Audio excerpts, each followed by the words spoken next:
आउज़ बिल्लाहि मिनश्शैतानिर्रजीम बिस्मिल्लाहिर्रहमानिर्रहीम।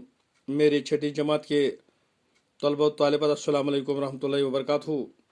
चूँकि आप बच्चे जानते हैं कि आजकल जो हम सबक पढ़ रहे हैं इसका अनवान है इसार का जज्बा। इसार का मतलब है कुर्बानी, कुर्बानी का जज्बा। अदनान एक ताजर था जो इस शहर का दौलतमंद इंसानों में शुमार किया जाता था।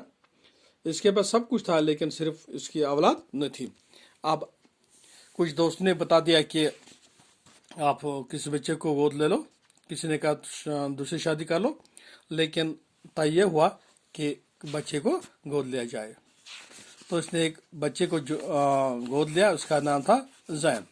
तो आप इससे आगे पढ़ेंगे आज। तो हम पहुंच गए सब पेज नंबर 51 पे। तो चलो पढ़ते हैं आज। 51 निकालो। हाँ, अब तो हम पहुंच गए सफर नंबर 53 पे। 52 पे पढ़ लिया हमने, 53 पे पहुंच गए। हाँ, तो पैराग्राफ नंबर 2 है ये। जैन जब घर से निकला तो उससे ये मालूम न था कि किधर जाना है, क्योंकि अब इसका जो उन्होंने बच्चा लिया था जैन, अब इसने अपनी माँ बाप का जो गुफ्तगू इसने सुनी वो परेशान हुआ। अब जैन ने ये कोशिश की वो अपने घर से निकल पड़ा। तो जब वो घर से निकला तो उसको मालूम नहीं था कि वो उसको कहाँ जाना है।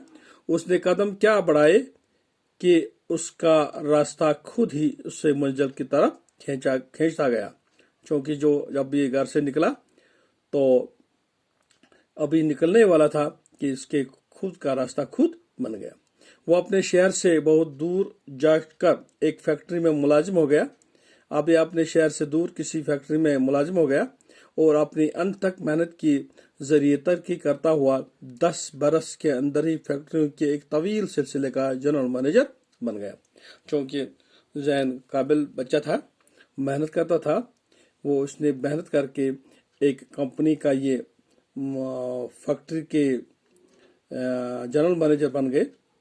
तो अब एक रईस घराने का दामाद भी था, क्योंकि इसने भी शादी कर ली, क्योंकि इसको अच्छी तनख्वाह मिलती थी। तो इसने शादी भी कर ली, एक रईस घर का दामाद भी बन चुका था। एक दिन वो अपनी कोठी के लान में बैठा अखबार पढ़ रहा था। क्योंकि एक दिन अपने घर के सहन में बैठा था, अखबार पढ़ रहा था कि उसकी नज़र एक इश्तार पर पड़ी। अखबार में एक इश्तार था, इसमें अदनान की जिंदगी बचाने के लिए एक गुर्दा अतिये के तौर पर देने की दरख्वास्त की गई थी।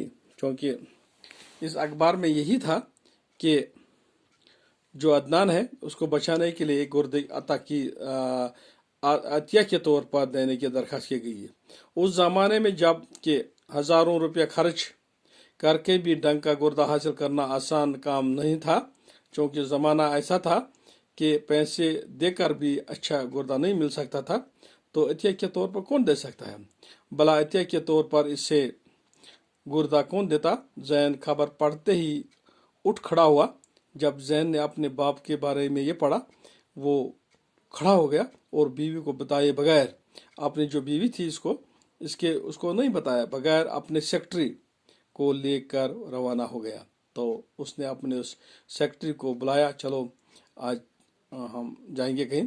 तो उसने अपने सेक्रेटरी को साथ लिया और रवाना हुए। आज इतना ही पढ़ेंगे, कल और पढ़ेंगे। जब तक के लिए खुदा हाफिज़। अस्सलाम वालेकुम रहमतुल्लाहि व बरकातहू।